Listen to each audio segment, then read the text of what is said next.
Having a pen pal. It's something I think a lot of people don't even know exactly what it is anymore. It's where you communicate via, a letter, writing back and forth to folks. In prison, it's quite common to have one that's accused of being a major serial killer communicating with another one who has been convicted of being a major serial killer. It's kind of an odd mix. It very rarely happens, but it's happening and probably not a good optic. But at this point, I'm kind of wondering if they even care. Keith Jesperson, the happy face killer, communicating with alleged Long Island serial killer Rex Heuermann in prison. The letters filled with all sorts of interesting observations from who has the best butter to how to handle the case going forward. Here to discuss, Jennifer Coffindaffer, retired FBI special agent. Have you ever seen a letter like this before? No, I haven't seen a letter like this, and it just gives me great pause with Rex Heuermann. What is he thinking? Almost kind of asking for some mentorship from a fellow. Uh, he's not convicted yet. Yeah, He's only accused. I want to make that clear. But from a possible fellow serial killer, it's it's just really something. And then I love the advice given, yeah. basically just fess up. I mean, I want to see if Rex Human takes the advice. I do too. I thought it was really interesting that because the way that this happened was Happy Face Killer sent the letter to Rex. Rex, in his response, was very excited about it, almost like he just got a letter from Santa or something, saying thank you, thank you. There was like 4 or 5 thank yous in the letter just for reaching out. Also stating that many others have been reaching out to communicate as well, but he's not going to talk to any of them. Only Happy Face. Of all the people to communicate with and respond to, why? I mean, is this just, I mean, it kind of to me felt like he's into the corner, he's done, and why not get advice from someone who's been in his shoes before?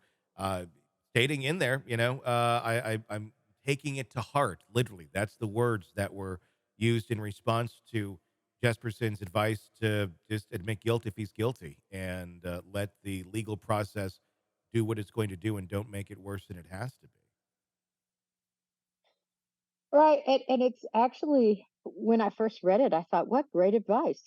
Sure. I think the advice is sound.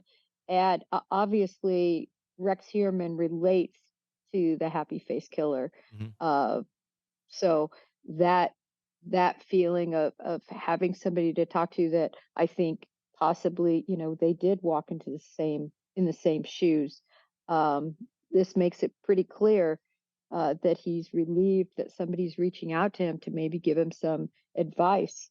And I just think I would be using this if I was the prosecutor. This might be one of my opening statement issues, Mhm. just waiving this these communications and saying, "Who would do this if he were innocent?"